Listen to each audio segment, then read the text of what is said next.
In 1934, under Pope Pius XII, the Vatican negotiated with a member of the Filipino Royal Family, the Christian Tallano clan in Maharlika. An agreement was reached that 640,000 metric tons of the Tallano gold would be lent to the Pope.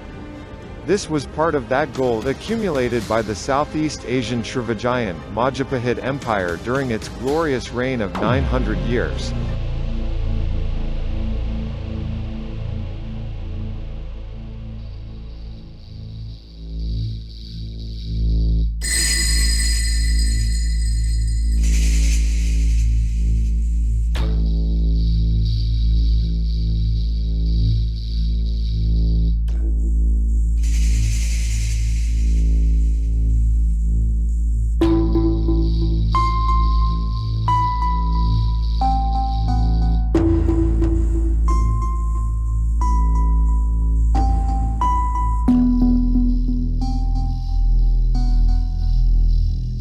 The untold story of the Kingdom of the Maharlikans, now called the Philippines. In the early 1930s, Europe was in a depression and Germany was financially bankrupt. An unknown party leader promised the German people that he could create jobs and boost its economy. The Germans dared him and put him in power. His name is Adolf Hitler. In June 1933, the Vatican and Hitler, a Roman Catholic, signed a concordat for mutual protection and enhancement. Shortly after that, Hitler was loaded with money. He built a massive army and manufactured weapons for war. Then Hitler took Poland. Before 1918, there was no Poland. That land was part of Germany and used as a buffer zone to separate Germany from Russia. But when Hitler reclaimed it, England declared war on Germany. Throughout the Spanish occupation of the Maharlika, members of the Tallano clan have been visiting Europe since some of their relatives were English and Austrian. From 1866 to 1898, Prince Julian Macleod Tallano had also been frequenting the Vatican. In 1934, under Pope Pius XII, the Vatican negotiated with a member of the Filipino Royal Family, the Christian Tallano clan in Maharlika. An agreement was reached that 640,000 metric tons of the Tallano gold would be lent to the Pope. This was part of that gold accumulated by the Southeast Asian Srivijayan Madjapahit Empire during its glorious reign of 900 years. In 1939, two members of the Tallano family and a Roman Catholic priest, Father José Antonio Diaz, brought the gold from Kota Kinabalu, Sabah, to the Vatican. After doing this, Father Diaz went back to the Maharlika and resided in Cabanatuan City. After World War II, he facilitated the safe return of the 640,000 metric tons of gold from the Vatican to the Maharlika. Manuel Acuña Roxas, a relative of the Acuña Tallano clan, then a congressman, and Bishop Enrique Sobrepena Sr. in the presence of Adi Lorenzo Tanada, received the gold in Manila. A lease agreement was made between the Tallano clan and the Maharlika government. A total of 617,500 metric tons of gold was deposited in the newly installed Central Bank of the Maharlika to comply with its requirement for gold reserve. Under the terms of the contract, the Central Bank became the holder of that gold. That lease agreement will expire in the year 2005. Having gained the trust and confidence of Father Diaz, the Tallano clan made him the main negotiator and trustee of their gold.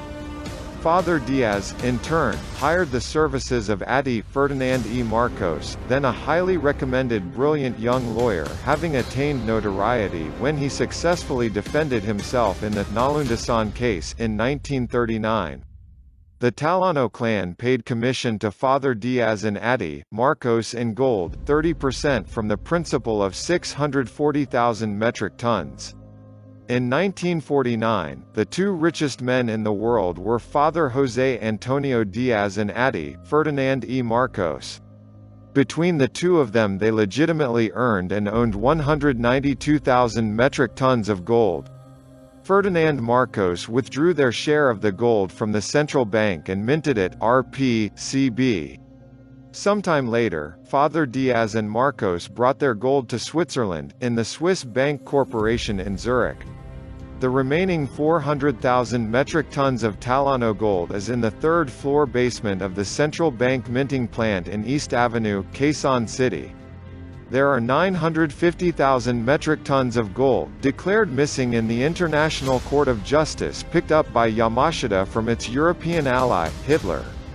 Another 250,000 tons of the Japanese loot around Southeast Asia are both now in the Maharlika. This country then became the holder of 1.6 million metric tons of gold bars. Some of the Yamashita gold buried in the Maharlika has been found, but the bulk of it is still buried to this day. And even now, thousands are secretly digging for it, including Japanese treasure hunters. The Wall Street Journal in its November 15, 1985 issue, wrote that 2/3 of all gold in the world is in the Maharlika. 1/3 is divided among the rest of the countries in the world.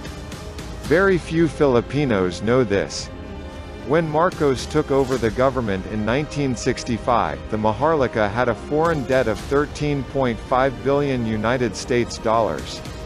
In 1986, when the Americans forcibly brought Marcos to Hawaii, President Aquino inherited a foreign debt of US $24 billion. But, of these, $7 billion United States dollars was incurred by the private sector. At his ouster, Marcos left $2.5 billion United States dollars in the central bank reserve. This means that Pres. Marcos during his 20 years of absolute rule only incurred a measly US $1 billion foreign debt to build up this nation with its fast-growing population and numerous infrastructure projects. How did President Marcos manage this government financially? Aside from the annual national budget of $35 billion financed by the National Treasury, he had all this gold at his disposal for building the infrastructure projects that today stand unequal to all four succeeding presidents. Today, this country has a foreign debt of around US $75 billion. From 1986 to 2000, the government under three presidents incurred a debt of US $51 billion on top of its original US $24 billion, in just 14 years. In the 1997 Philippine Yearbook, National Statistics Office, a summary of government expenditures from 1966 to 1997 was made. From 1965 to 1986, 20 years, President Marcos spent $486,273 billion. From 1986 to 1991, 6 years, President Aquino spent $1,077,895 trillion.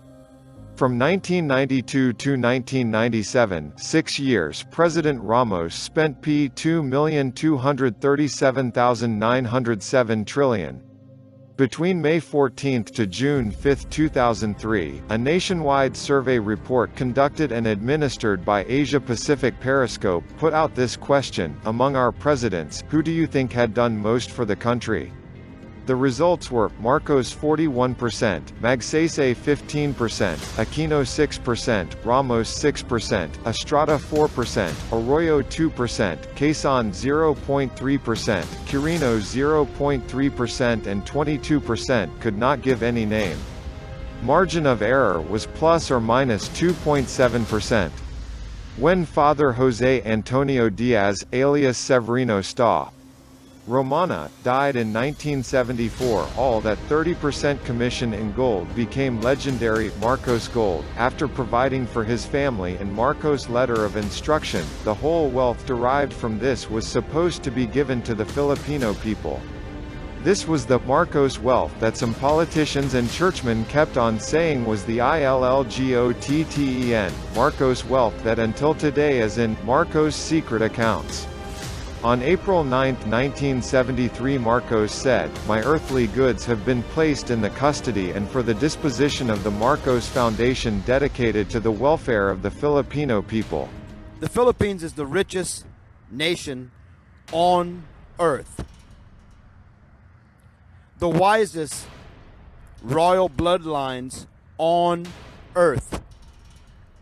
go from China all the way to the Philippines. In fact, all the way to Hawaii. Assets. It's gold. It's more gold than people know about.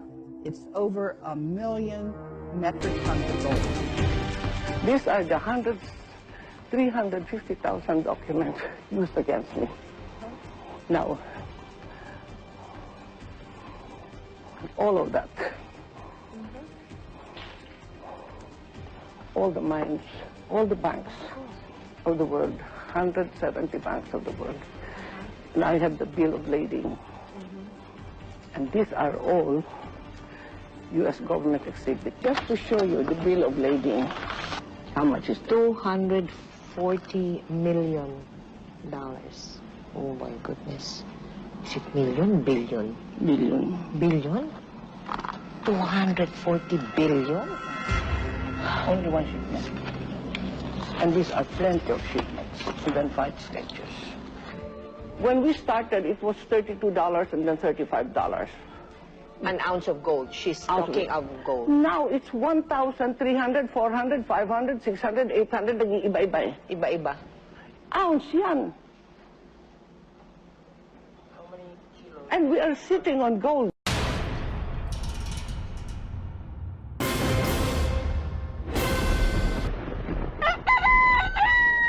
The point is, Ferdinand Marcos,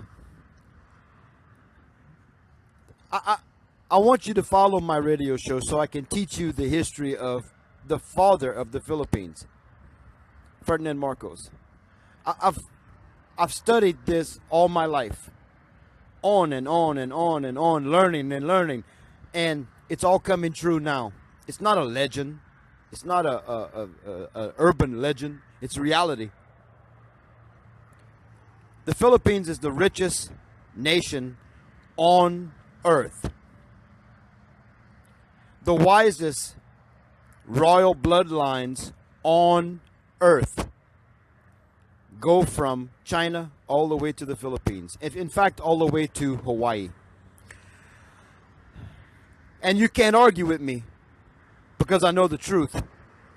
That's why I serve you. Now, the footstool of God is the Philippines. You want to argue with me? All of you Christians, you want to talk about Israel? Let's talk about evil. Huh? You want to expose all the evil? Look at Christianity, period. So damn full of shit. Everything they teach and preach is totally opposite in the reality of their life. You got it? How many brown people have died in the world in the last 200 years just because of Christianity? How many people have died around the world because they didn't want to join the Catholic Church? Now, Luciferianism, it's all antithesis. The oligarchs wrote your Bible. There is a real Bible. It's called history. It's called your birthright, your manifest destiny. It's called the mind of God.